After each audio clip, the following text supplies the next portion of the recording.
당신이 누구인지 모르겠지만 이 부대에 발을 들인 건 잘못된 선택이었습니다. 최동혁 대령의 차가운 목소리가 회의실에 울려 퍼졌습니다. 그 앞에 서 있는 여성은 평범한 민간 복장을 입고 있었지만 눈빛만큼은 예사롭지 않았죠. 누구도 예상하지 못했습니다.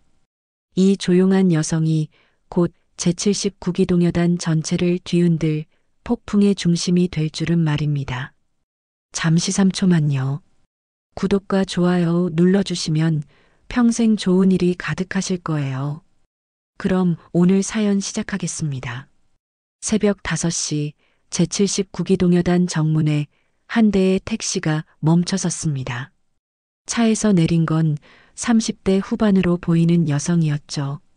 서지아는 간소한 검은색 정장에 작은 서류 가방 하나만 들고 있었습니다. 경비병이 신분증 확인을 요청했지만 서지아는 조용히 국방부 출입증만 보여주었습니다.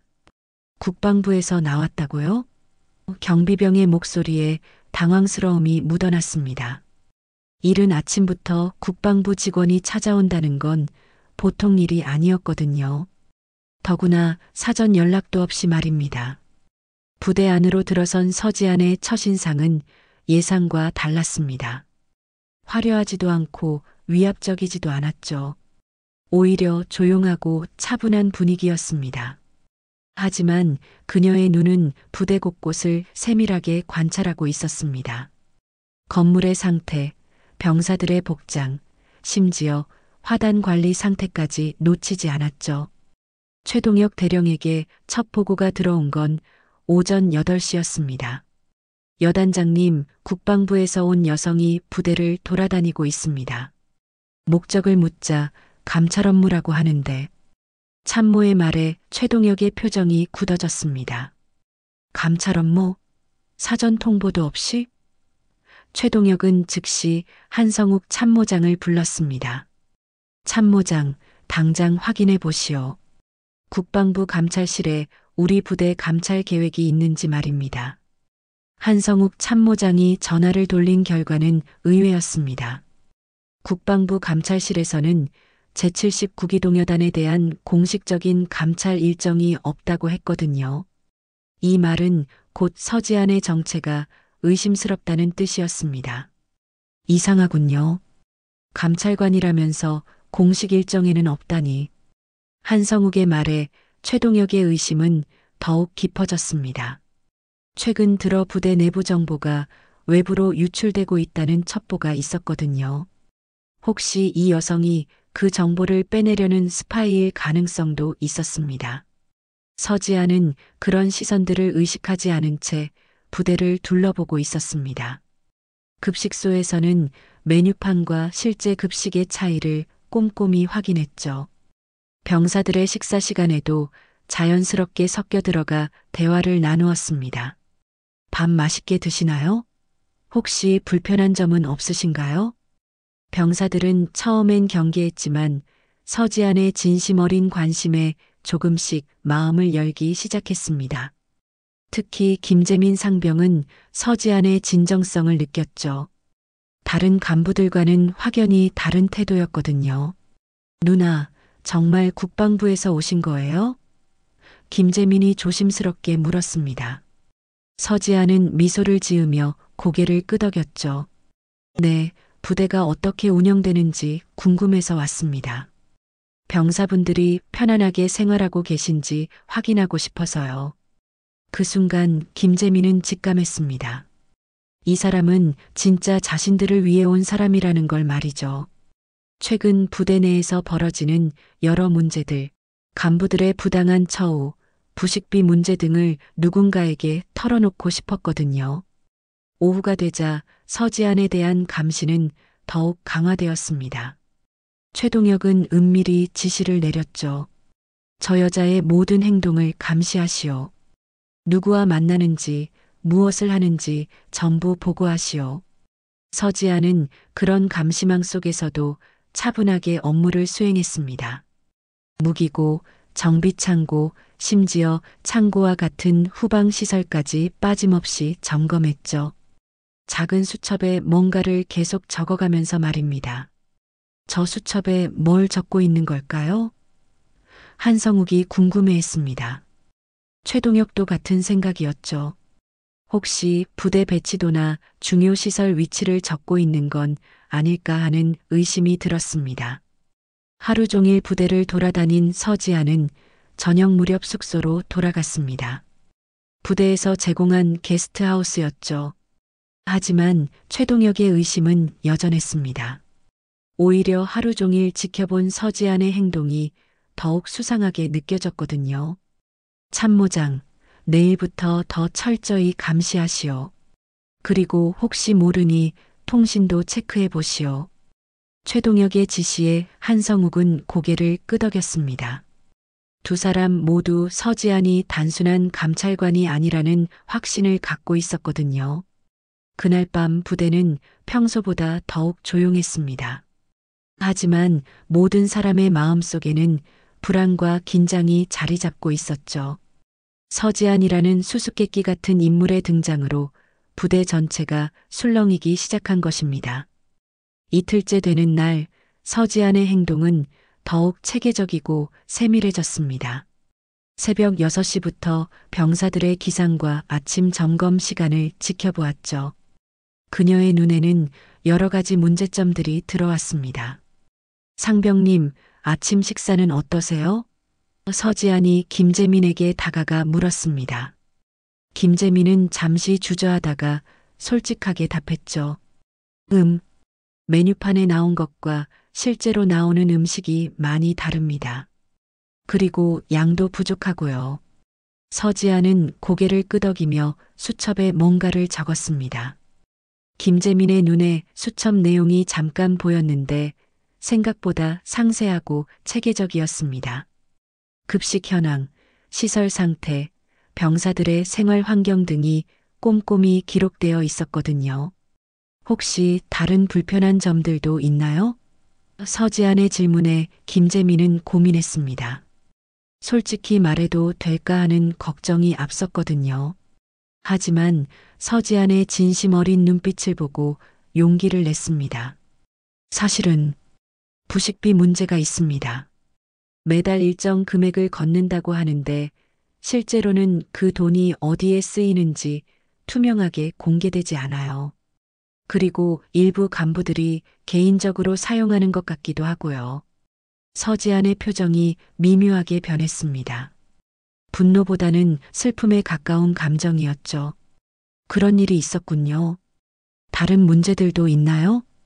김재민은 더욱 용기를 내어 계속 말했습니다. 정비창고 쪽 장비들도 문제가 많습니다.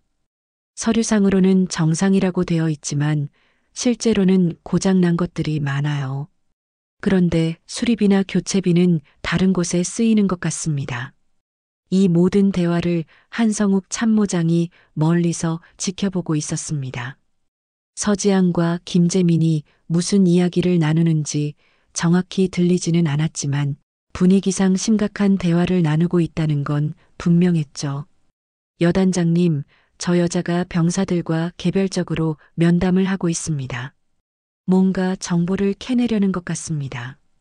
한성욱의 보고에 최동혁의 얼굴이 더욱 굳어졌습니다. 병사들에게 입단속을 시키시오. 부대 내부 사정을 함부로 누설하지 말라고 말입니다. 최동혁의 지시는 곧바로 전달되었습니다. 하지만 이미 서지안은 필요한 정보들을 상당히 수집한 상태였죠. 오후에는 더욱 구체적인 조사가 시작되었습니다. 서지안은 행정실을 방문해 각종 장부와 서류들을 점검했습니다. 부식비 사용 내역, 장비 구매 및 수리 기록, 예산 집행 현황 등을 꼼꼼히 살펴보았죠. 이 서류들을 확인하고 싶습니다. 서지안이 요청하자 행정 담당자는 당황했습니다. 이런 서류들은 함부로 외부인에게 공개할 수 없었거든요. 하지만 서지안이 국방부 출입증을 다시 보여주며 공식적인 감찰 업무라고 하자 어쩔 수 없이 형조했습니다. 서류를 검토하는 서지안의 표정은 점점 심각해졌습니다. 장부상의 숫자와 실제 현황 사이에 명백한 차이가 있었거든요. 부식비는 병사들을 위해 사용되었다고 기록되어 있지만 실제로는 간부들의 회식비나 개인 용도로 쓰인 흔적이 역력했습니다. 이 영수증들은 뭔가요? 서지안이 물었습니다. 행정 담당자는 식은땀을 흘리며 답했죠. 그건 부대 행사비로 사용된 겁니다. 하지만 영수증을 자세히 보니 고급 한정식집, 골프장, 심지어 개인 쇼핑몰까지 다양한 곳에서 사용된 기록이 있었습니다. 이것들이 과연 부대 공식 행사비인지 의문이 들 수밖에 없었죠. 서지아는 이 모든 내용을 수첩에 정리했습니다. 단순히 문제점만 기록한 게 아니라 개선 방안까지 함께 적어 놓았습니다. 진정한 감찰관다운 모습이었죠. 저녁 시간이 되자 서지아는 다시 김재민을 만났습니다. 이번엔 좀 더 은밀한 장소에서 만났죠. 상병님, 오늘 말씀해 주신 내용들이 사실인 것 같습니다. 서류를 확인해 보니 여러 문제점들이 발견되었거든요. 김재민은 놀라면서도 안도했습니다. 드디어 자신들의 목소리를 들어줄 사람이 나타났다는 생각이 들었거든요. 정말요? 그럼 이제 뭔가 바뀔 수 있을까요? 물론입니다. 하지만 좀 더 구체적인 증거들이 필요합니다. 혹시 도와주실 수 있나요?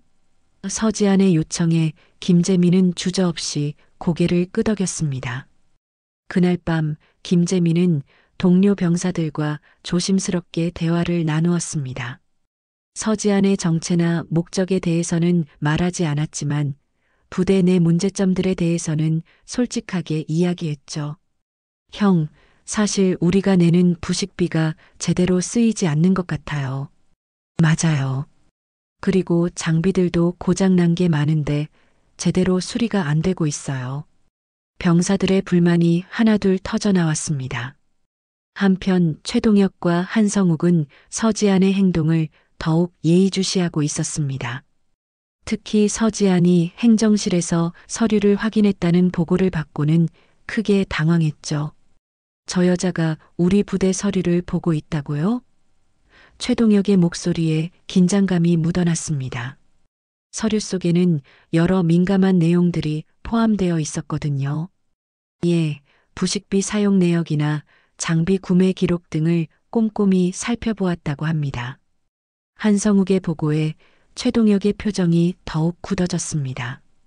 이제 더 이상 지켜볼 수 없군요. 내일부터는 좀 더 적극적으로 대응해야겠습니다. 최동혁의 결심이 굳어지는 순간이었습니다. 그날 밤 서지아는 수첩을 펼쳐놓고 지금까지 수집한 정보들을 정리했습니다. 부식비 유용, 장비 관리 부실, 예산 집행의 투명성 부족 등 여러 문제점들이 체계적으로 정리되어 있었죠. 이제 곧 진실이 드러날 때가 다가오고 있었습니다. 사흘째 되는 날 아침, 부대 분위기는 어느 때보다 긴장감이 흘렀습니다. 서지안의 존재가 부대 전체에 미치는 영향이 점점 커지고 있었거든요. 병사들 사이에서는 서로 다른 소문들이 돌고 있었습니다. 저 사람이 정말 국방부에서 온 감찰관일까?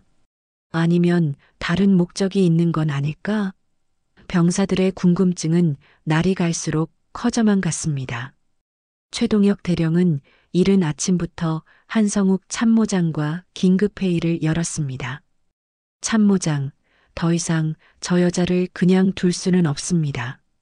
어제 행정실 서류까지 뒤져봤다니 이건 명백히 정보 수집 행위입니다. 하지만 여단장님, 아직 확실한 증거가. 한성욱이 조심스럽게 말했지만 최동혁은 이미 결심을 굳힌 상태였습니다. 증거요? 충분합니다. 사전 통보도 없이 나타나서 부대를 돌아다니며 정보를 수집하고 병사들과 개별 면담까지 하고 있지 않습니까? 이보다 더 명확한 증거가 어디 있겠습니까? 서지아는 그런 분위기를 알아차리지 못한 채 평소와 같이 업무를 수행하고 있었습니다. 이날은 부대 외곽 시설들을 점검할 예정이었죠. 창고, 주차장, 그리고 통신실까지 살펴보려고 했습니다. 김재민 상병님, 혹시 시간 되시면 부대 안내를 좀 도와주시겠어요? 서지안의 요청에 김재민은 기꺼이 응했습니다. 지난 이틀 동안의 대화를 통해 서지안에 대한 신뢰가 쌓여 있었거든요. 두 사람은 부대 곳곳을 돌아다니며 대화를 나누었습니다. 김재민은 서지안에게 부대 내부의 더 구체적인 문제점들을 알려주었죠. 저기 창고 쪽에 있는 장비들 대부분 고장난 채로 방치되어 있어요. 그런데 서류상으로는 정상 작동한다고 되어 있습니다. 서지아는 고개를 끄덕이며 수첩에 기록했습니다. 그런 장비들은 언제부터 고장났나요? 벌써 반년도 넘었습니다. 수리 요청을 계속했지만 예산이 없다고 하면서 미뤄지고 있어요. 그런데 다른 곳에는 돈이 펑펑 쓰이고 있는 것 같은데. 김재민의 말에 서지안의 표정이 더욱 심각해졌습니다. 오후 2시경 서지안은 통신실을 방문했습니다. 부대의 대외 연락 체계를 점검하기 위해서였죠. 통신실에는 각종 무전기와 컴퓨터 장비들이 있었습니다.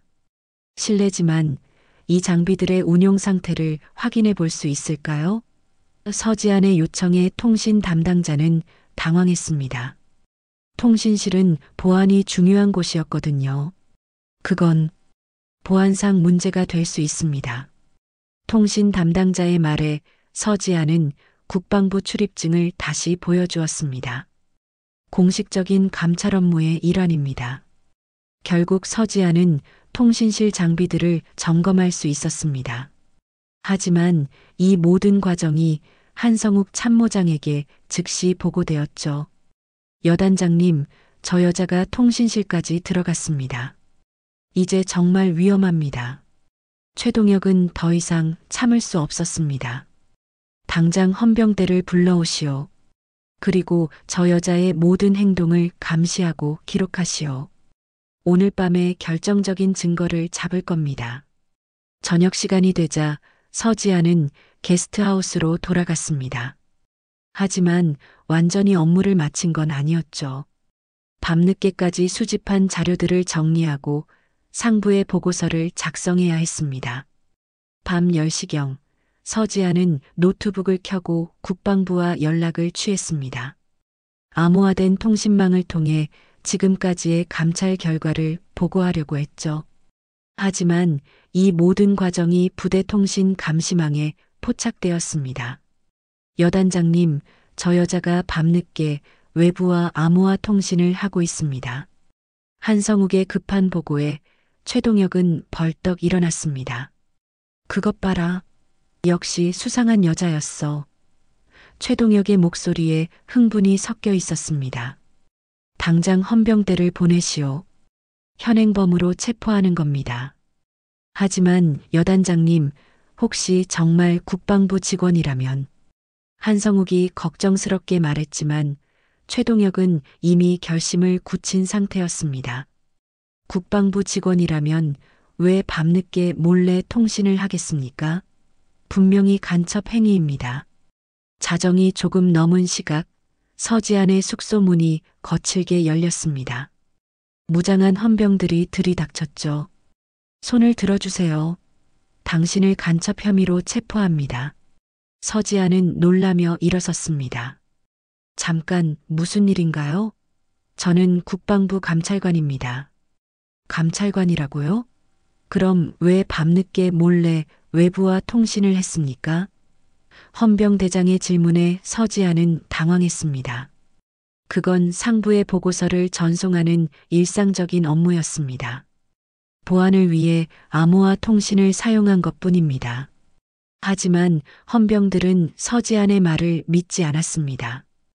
이미 최동혁으로부터 확실한 간첩이라는 지시를 받았거든요. 서지안은 결국 수갑을 차고 연행되었습니다. 새벽 1시 부대 중앙광장에서 전례 없는 일이 벌어졌습니다. 밤늦게 큰 소동이 일어나자 많은 병사들이 숙소에서 나와 구경하고 있었죠. 그들 앞에서 서지안이 간첩 혐의로 체포되는 장면이 펼쳐졌습니다. 저 사람이 정말 간첩이었나? 국방부에서 온 감찰관이라고 했는데 병사들 사이에서 술렁거림이 일었습니다. 김재민은 특히 큰 충격을 받았습니다. 지난 며칠간 서지안과 나눈 대화들이 모두 거짓이었다는 말인가요? 하지만 뭔가 이상했습니다. 서지안의 눈빛이나 태도는 진짜 군인 같았거든요. 이상해. 뭔가 잘못된 것 같은데. 김재민이 혼잣말을 중얼거렸습니다. 최동혁은 만족스러운 표정으로 상황을 지켜보고 있었습니다. 드디어 위험한 인물을 제거했다는 생각이 들었거든요. 하지만 이것이 시작에 불과하다는 걸 그는 아직 몰랐습니다. 서지아는 헌병대 유치장으로 향하면서도 차분함을 잃지 않았습니다. 오히려 작은 미소까지 지었죠. 마치 모든 것이 예상 범위 내의 일이라는 듯이 말입니다. 곧 진실이 밝혀질 겁니다. 서지안의 작은 목소리가 헌병차 안에서 울려 퍼졌습니다.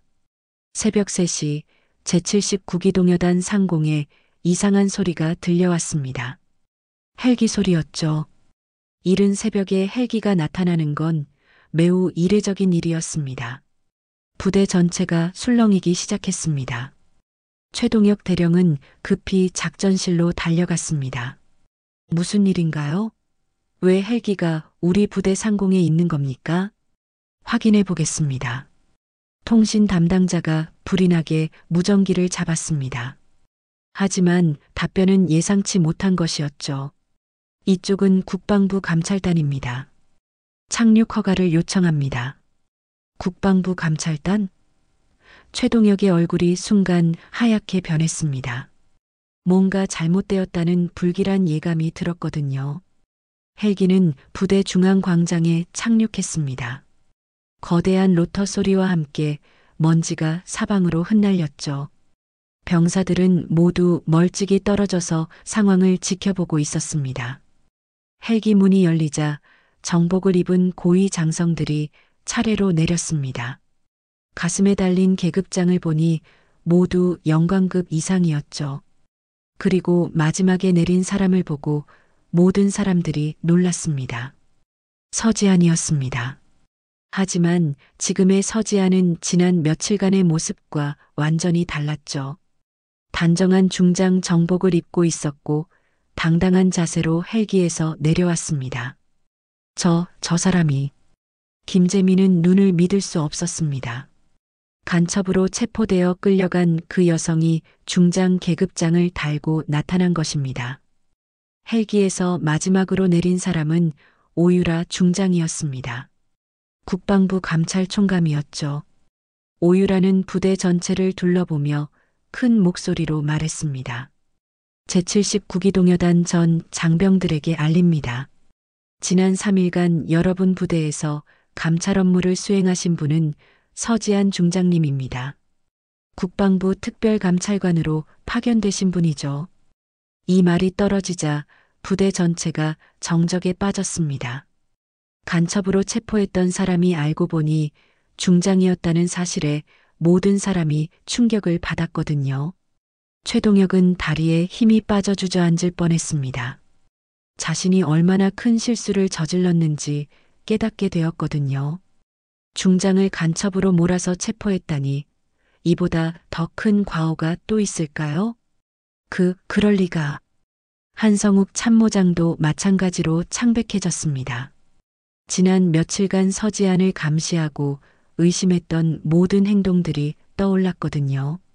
서지안은 차분한 표정으로 부대를 둘러보았습니다. 그리고 최동혁을 똑바로 바라보며 말했죠. 최동혁 대령, 저를 간첩으로 의심하셨던 이유가 궁금합니다. 최동혁은 대답할 말을 찾지 못했습니다. 사전 통보가 없었다거나 행동이 수상했다거나 하는 이유들이 이제는 모두 변명처럼 들렸거든요. 오유라 감찰총감이 앞으로 나서며 설명했습니다. 서지안 중장님은 특별감찰관으로서 부대의 실제 운영 실태를 파악하기 위해 신분을 숨기고 투입되었습니다. 이는 정당한 감찰 절차의 일환이었습니다. 병사들 사이에서 웅성거림이 일어났습니다. 특히 김재민은 복잡한 심정이었죠. 서지안이 진짜 자신들을 도우려고 온 사람이었다는 걸 이제야 확실히 알게 되었거든요. 그럼 지난 며칠간 수집하신 자료들은? 한성욱이 떨리는 목소리로 물었습니다. 서지안이 수첩을 꺼내며 답했습니다. 모든 것이 여기에 기록되어 있습니다. 부식비 유용, 장비 관리 부실, 예산 집행의 투명성 부족, 그리고 병사들에 대한 부당한 처우까지 말이죠. 최동혁의 얼굴이 더욱 창백해졌습니다. 자신의 모든 비리가 들통났다는 걸 깨달았거든요. 오유라 감찰총감이 계속해서 말했습니다. 또한 서지안 중장님을 간첩으로 몰아 체포한 행위에 대해서도 철저히 조사할 예정입니다. 이는 명백한 직권남용이자 모독행위입니다. 이때 헬기에서 추가로 인원들이 내렸습니다. 국방부 수사팀이었죠. 그들은 즉시 최동혁과 한성욱에게 다가갔습니다. 최동혁 대령, 한성욱 중령, 여러분을 예산 유용 및 직권남용 혐의로 긴급 체포합니다. 수사관의 말에 두 사람은 어쩔 줄 몰라 했습니다.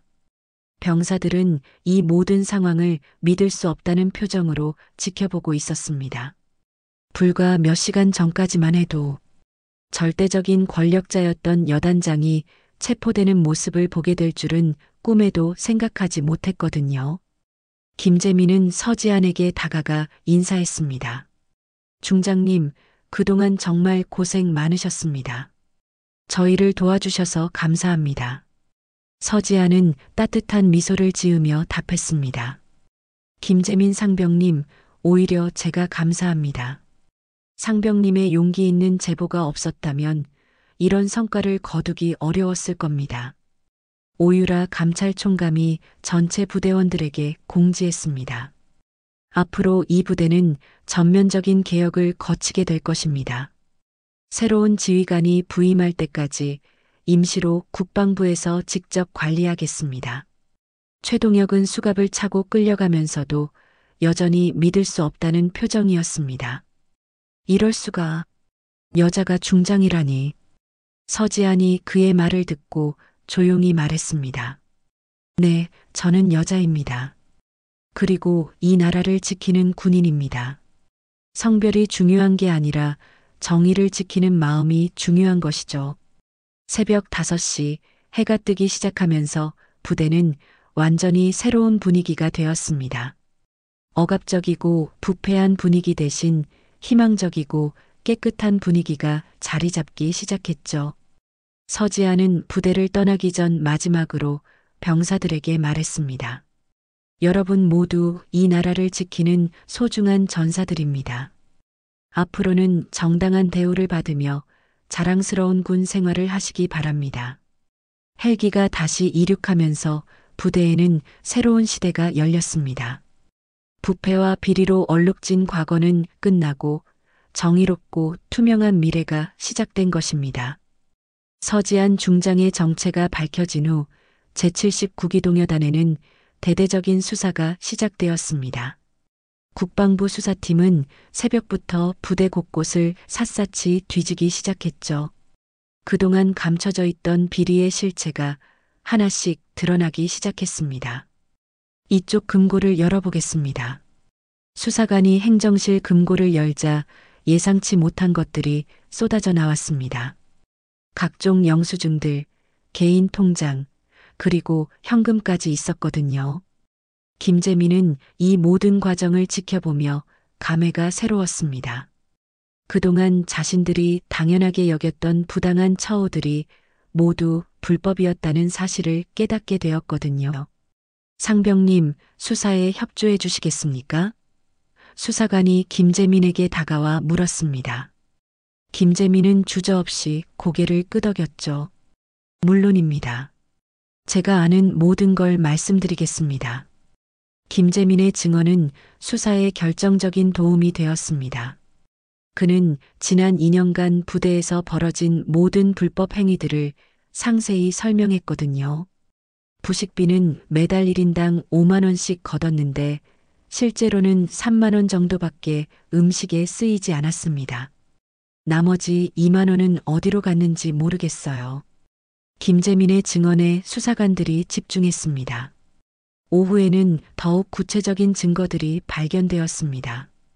최동혁의 개인 컴퓨터에서 발견된 파일들은 그의 범죄를 입증하는 결정적 증거였죠.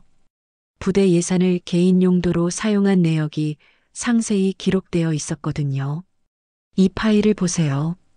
골프장 이용료, 고급 레스토랑 식비, 심지어 개인 자동차 수리비까지 모두 부대 예산으로 처리되어 있습니다. 수사관의 말에 다른 팀원들도 놀라움을 금치 못했습니다. 한성욱 참모장의 사무실에서도 비슷한 증거들이 나왔습니다. 그는 장비 구매 과정에서 리베이트를 받아 개인 계좌에 저축하고 있었거든요. 총액만 해도 수천만 원에 달했습니다.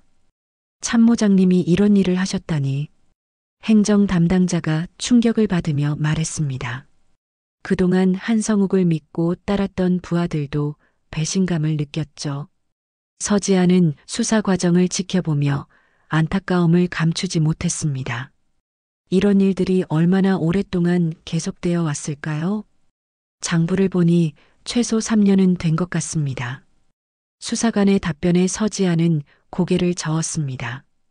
그동안 얼마나 많은 병사들이 피해를 봤을지 생각하니 마음이 무거웠거든요. 병사들도 하나씩 증언에 나섰습니다. 그동안 말하지 못했던 억울한 일들을 털어놓기 시작했죠. 간부들끼리만 좋은 음식을 먹고 저희는 항상 질 낮은 급식을 먹어야 했습니다. 장비가 고장 나도 제대로 수리해주지 않아서 훈련에 차질이 많았습니다. 이런 증언들이 쌓이면서 최동혁과 한성욱의 범죄 규모가 점점 드러났습니다. 단순한 돈 문제가 아니라 병사들의 기본권까지 침해한 심각한 사안이었거든요. 저녁 무렵 서지아는 김재민을 따로 불러 고마움을 표했습니다. 상병님의 용기가 없었다면 이런 성과를 거두기 어려웠을 겁니다. 정말 고맙습니다. 아닙니다, 중장님. 당연한 일을 했을 뿐입니다. 김재민은 겸손하게 답했지만 마음속으로는 뿌듯함을 느꼈습니다. 자신의 작은 용기가 부대 전체를 바꾸는 계기가 되었다는 걸 깨달았거든요. 앞으로도 이런 정의감을 잃지 마세요. 상병님 같은 분이 있어야 군대가 바로 설 수 있습니다. 서지안의 격려에 김재민은 더욱 큰 책임감을 느꼈습니다. 수사 마지막 날 모든 증거 수집이 완료되었습니다. 최동혁과 한성욱의 범죄 사실이 명확히 입증되었고 연루된 다른 간부들의 혐의도 밝혀졌죠. 총 피해 규모가 얼마나 되나요? 서지안이 물었습니다. 금전적 피해만 해도 수억 원에 달합니다. 하지만 병사들이 받은 정신적 피해는 돈으로 계산할 수 없죠. 수사관의 답변에 서지아는 더욱 착잡한 심정이 되었습니다. 그날 밤 서지아는 부대를 돌아보며 생각에 잠겼습니다. 이제 겨우 시작이었거든요. 비리를 척결하는 것도 중요하지만 앞으로 이런 일이 재발하지 않도록 제도를 개선하는 것이 더 중요했습니다. 이 부대가 다시 태어날 수 있을까? 서지안의 혼잣말에 옆에 있던 오유라 감찰총감이 답했습니다. 물론입니다. 좋은 지휘관과 올바른 제도만 있다면 충분히 가능합니다. 오유라의 확신에 찬 목소리에 서지안도 희망을 품었습니다. 다음 날 아침 수사팀은 모든 증거를 가지고 서울로 돌아갔습니다. 이제 최동혁과 한성욱은 군사법원에서 재판을 받게 될 예정이었죠. 부대에는 평화로운 정적이 흘렀습니다. 하지만 이 정적은 절망이 아닌 희망의 정적이었습니다. 한 달 후 군사법원에서는 제79기동여단 비리 사건에 대한 재판이 열렸습니다. 방청석에는 많은 기자들과 군 관계자들이 자리를 채웠죠. 이 사건이 군 전체에 미칠 파장이 크다는 걸 모두가 알고 있었거든요. 최동혁이 피고석에 앉은 모습은 한 달 전에 위풍당당한 여단장과는 완전히 달랐습니다. 수척해진 얼굴에 고개를 숙인 채 재판을 받고 있었죠. 피고인 최동혁은 2년간 부대 운영비를 개인 용도로 유용한 혐의를 받고 있습니다. 검찰관의 기소장 낭독이 시작되었습니다. 기소 내용은 상상 이상으로 심각했습니다. 부식비 유용, 장비 구매 과정에서의 리베이트 수수, 허위 회계 처리, 그리고 병사들에 대한 부당한 처우까지 총 12개 항목에 달했거든요. 한성욱 참모장도 마찬가지였습니다. 그는 최동혁의 비리를 도우면서 자신도 상당한 이익을 챙겼다는 혐의를 받고 있었죠. 김재민은 증인으로 출석해 증언했습니다. 피고인들은 병사들의 복지를 위한다며 부식비를 거뒀지만 실제로는 자신들의 유흥비로 사용했습니다. 김재민의 담담한 증언에 방청석이 술렁였습니다. 그 때문에 저희는 질 낮은 음식을 먹어야 했고 필요한 장비도 제대로 지급받지 못했습니다. 김재민의 추가 증언에 최동혁은 고개를 더욱 숙였습니다. 서지안도 증인으로 출석했습니다. 그녀의 증언은 이 사건의 핵심이었죠. 3일간의 감찰 결과 피고인들의 비리는 조직적이고 지속적이었습니다. 특히 병사들을 간첩으로 의심한다며 제보를 막으려 했고 심지어 저를 간첩으로 몰아 체포하려고까지 했습니다. 서지안의 증언에 재판장의 표정이 굳어졌습니다. 검찰은 구체적인 증거들을 제시했습니다. 최동혁의 개인 계좌 내역, 골프장 이용 영수증, 고급 레스토랑 카드 사용 내역 등이 모두 공개되었죠. 피고인은 부대 예산으로 개인 골프 레슨을 받고 가족 여행비까지 지출했습니다. 검찰관의 말에 방청석에서 탄식이 터져나왔습니다. 변호인 측에서는 완강히 부인했습니다. 이는 모두 부대 업무와 관련된 정당한 지출입니다. 피고인을 모함하려는 음모입니다. 하지만 증거는 너무나 명확했습니다. 개인 신용카드로 결제한 후 부대 예산으로 환급받은 내역까지 모두 남아 있었거든요. 재판이 진행될수록 최동혁의 범죄 사실은 더욱 명확해졌습니다.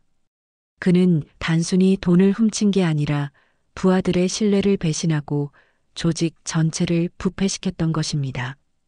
피고인에게 할 말이 있습니까? 재판장이 최후 진술 기회를 주었습니다. 최동혁은 한참을 망설이다가 입을 열었습니다. 모든 게 그 여자 때문입니다. 여자가 군대에 와서 이런 혼란을 일으킨 겁니다. 이 말에 방청석이 시끄러워졌습니다. 아직도 자신의 잘못을 인정하지 않고 다른 사람을 탓하고 있었거든요. 서지안이 일어서서 말했습니다. 재판장님, 한 말씀 드려도 될까요? 재판장의 허락을 받은 서지안은 최동혁을 똑바로 바라보며 말했습니다. 맞습니다. 저는 여자입니다.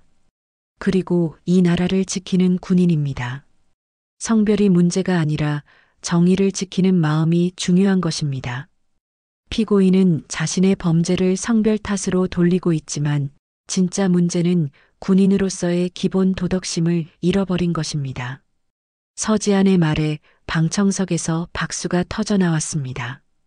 재판은 3일간 계속되었습니다. 마지막 날 재판장이 판결을 선고했습니다. 피고인 최동혁은 징역 3년, 피고인 한성욱은 징역 2년을 선고합니다. 또한 피고인들이 유용한 금액 전액을 국고에 환수하도록 명령합니다. 재판장의 선고에 최동혁은 무너지듯 주저앉았습니다. 재판이 끝난 후 김재민은 서지안에게 다가가 인사했습니다. 중장님, 정의가 승리했네요. 이제 시작입니다, 상병님. 앞으로 이런 일이 다시 일어나지 않도록 하는 게 더 중요하죠. 서지안의 말에 김재민은 고개를 끄덕였습니다. 그날 밤 뉴스에서는 이 재판 결과가 대대적으로 보도되었습니다. 군 내부 비리 척결의 신호탄이 되었다는 평가가 나왔죠. 많은 사람들이 서지안의 용기와 김재민의 정의감을 칭찬했습니다. 최동혁은 교도소로 향하면서도 여전히 믿을 수 없다는 표정이었습니다. 하지만 이제 모든 것이 끝났습니다. 정의가 승리한 것입니다. 재판이 끝난 지 한 달 후 제79기 동여단에는 새로운 여단장이 부임했습니다. 박민수 대령이었죠. 그는 청렴하고 원칙적인 것으로 유명한 지휘관이었습니다. 전 장병 여러분, 오늘부터 우리 부대는 완전히 새롭게 태어납니다. 박민수 대령의 첫 훈시가 시작되었습니다. 병사들의 표정이 밝아지는 게 눈에 보였죠. 앞으로는 모든 예산 사용이 투명하게 공개될 것입니다. 여러분의 부식비가 어디에 어떻게 쓰이는지 매월 상세히 보고하겠습니다. 박민수 대령의 약속에 병사들이 박수를 쳤습니다. 김재민은 이제 부대에 존경받는 선임이 되어 있었습니다. 용기 있는 제보로 부대를 구한 영웅이라는 평가를 받고 있었거든요. 후배들은 그를 정의의 상병이라고 부르기도 했습니다. 선임님, 정말 대단하세요. 그때 용기가 없었다면 지금도 그 상황이 계속되고 있었을 텐데. 후배가 감탄하며 말했습니다. 별거 아니야. 옳은 일을 했을 뿐이지. 김재민은 겸손하게 답했지만 마음속으로는 뿌듯함을 감출 수 없었습니다. 부대의 시설들도 하나씩 개선되기 시작했습니다. 그동안 고장났던 장비들이 모두 새 것으로 교체되었고 급식질도 눈에 띄게 좋아졌죠. 와, 오늘 반찬 진짜 맛있다. 이제야 부식비 값을 하는 것 같아. 병사들의 만족도가 하늘과 땅 차이였습니다. 훈련 환경도 크게 개선되었습니다. 안전장비가 제대로 지급되고 훈련 계획도 병사들의 의견을 수렴해서 세워졌거든요. 부대 전체 분위기가 활기차게 변했습니다. 이제야 진짜 군인다운 생활을 하는 것 같아요. 한 병사가 말했습니다. 다른 동료들도 모두 고개를 끄덕였죠. 박민수 대령은 매주 병사들과 면담 시간을 가졌습니다. 불편한 점이나 개선 사항을 직접 듣기 위해서였죠. 이런 소통은 이전에는 상상할 수 없었던 일이었습니다. 부대 운영에 대해 건의사항이 있으면 언제든 말씀하세요. 여러분의 목소리가 가장 중요합니다. 박민수 대령의 진심 어린 태도에 병사들도 적극적으로 참여하기 시작했습니다. 몇 달이 지나자 제79기 동여단은 모범부대로 거듭났습니다.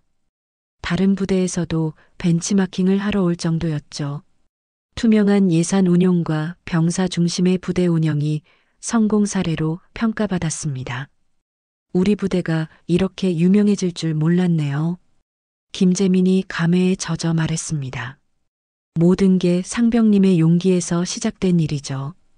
박민수 대령이 김재민에게 말했습니다. 앞으로도 계속 올바른 길을 걸어가시기 바랍니다. 김재민은 후배들에게도 자신의 경험을 전해주었습니다. 잘못된 걸 보면 반드시 말해야 해. 그냥 참고 넘어가면 문제는 더 커질 뿐이야. 하지만 신고하면 불이익을 당할 수도 있지 않나요? 후배가 걱정스럽게 물었습니다. 그런 걱정도 했었어. 하지만 정의로운 일을 했을 때의 뿌듯함은 그 어떤 불이익보다도 큰 거야. 김재민의 말에 후배들이 진지하게 고개를 끄덕였습니다. 부대 내에는 새로운 제도들이 도입되었습니다. 익명신고 시스템, 정기적인 감찰, 그리고 병사권익보호위원회까지 만들어졌죠. 이제는 누구든 부당한 일을 당하면 보호받을 수 있게 되었습니다. 이런 시스템이 있었다면 처음부터 문제가 생기지 않았을 텐데. 한 간부가 말했습니다. 과거를 돌이켜보니 아쉬움이 많았거든요. 서지한 중장도 가끔 부대를 방문해서 변화된 모습을 확인했습니다. 병사들의 밝은 표정을 보면서 큰 보람을 느꼈죠. 정말 많이 변했네요. 이제야 진정한 군부대다운 모습을 갖춘 것 같습니다. 서지안의 말에 박민수 대령도 자부심을 느꼈습니다. 중장님 덕분입니다.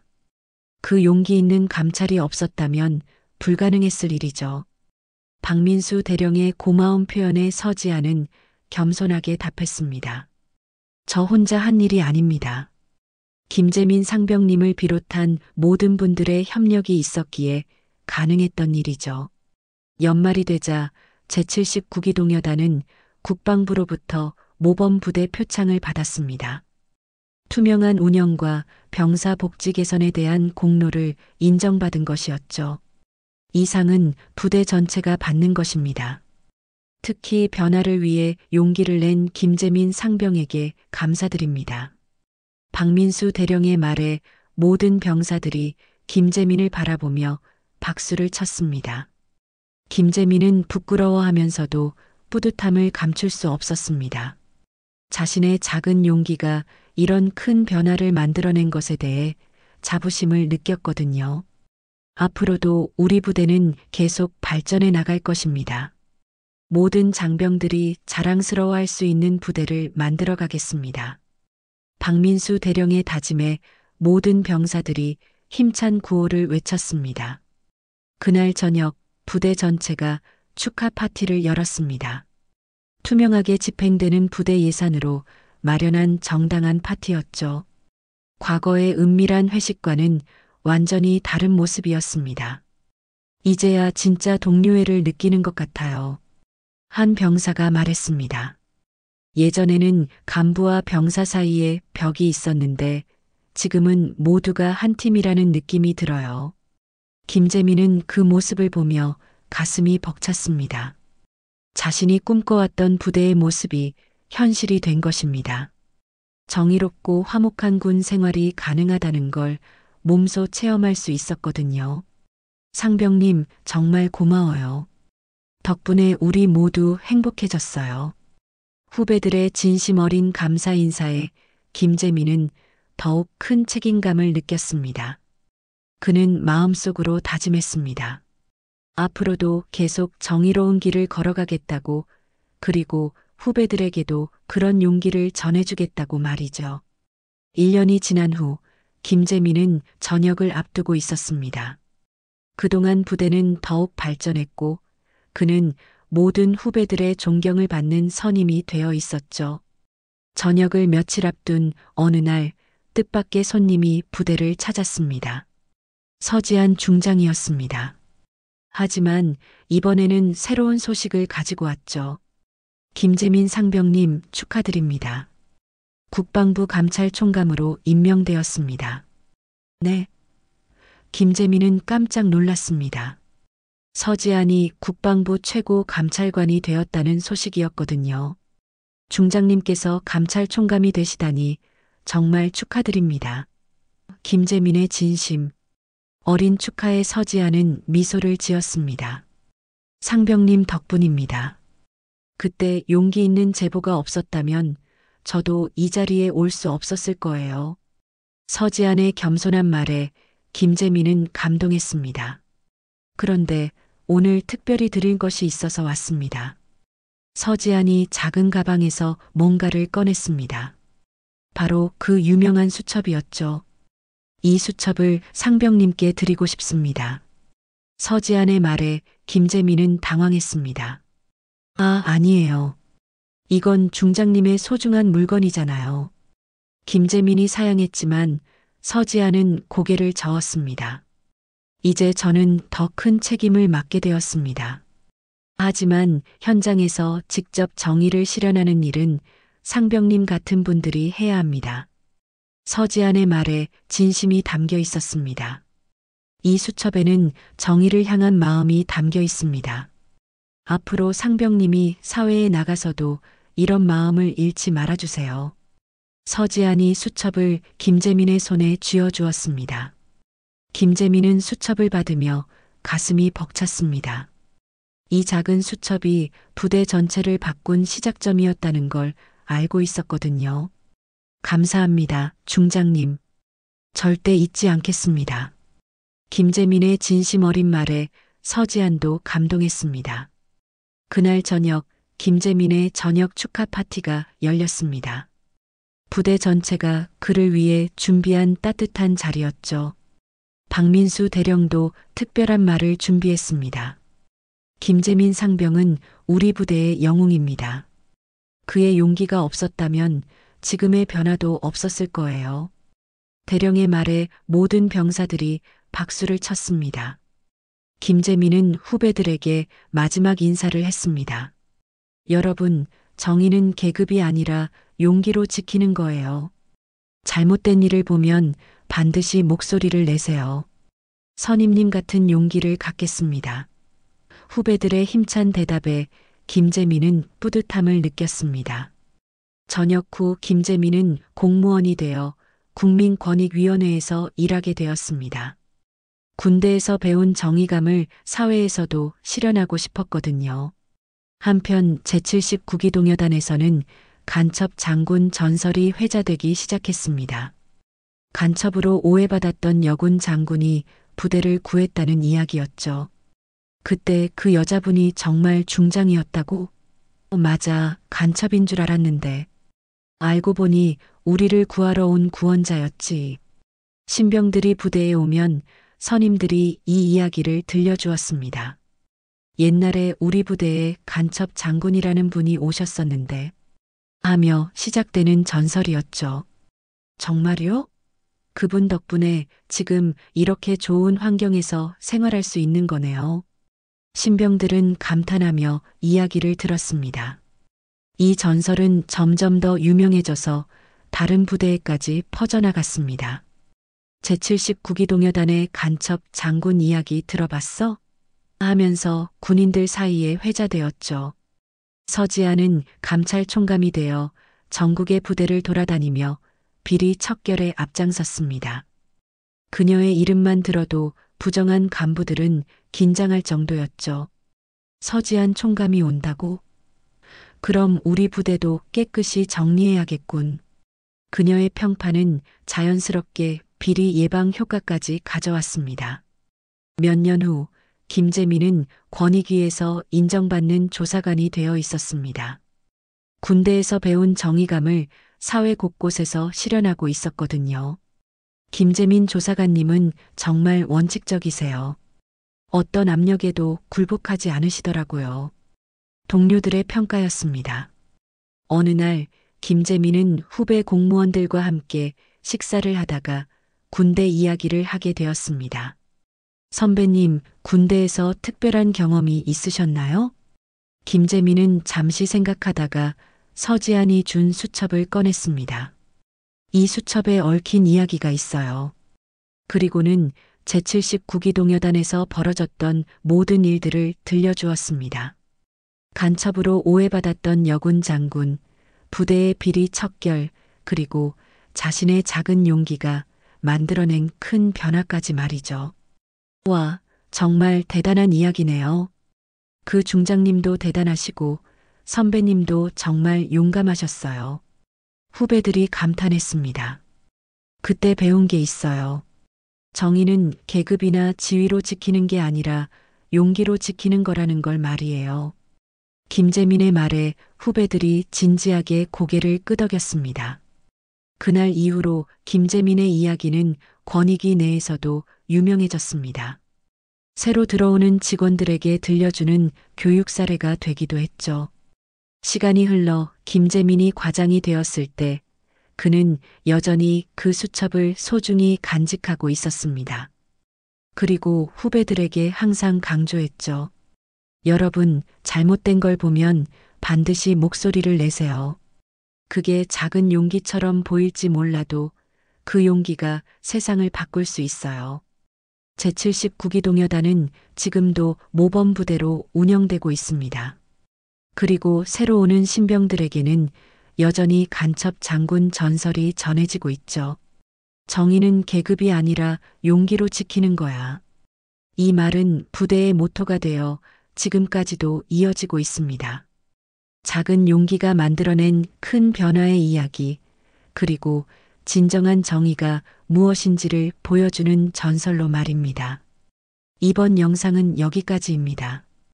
오늘도 시청해 주셔서 감사드립니다. 언제나 행복하시길 바랍니다. 그럼 다음 영상에서 만나요.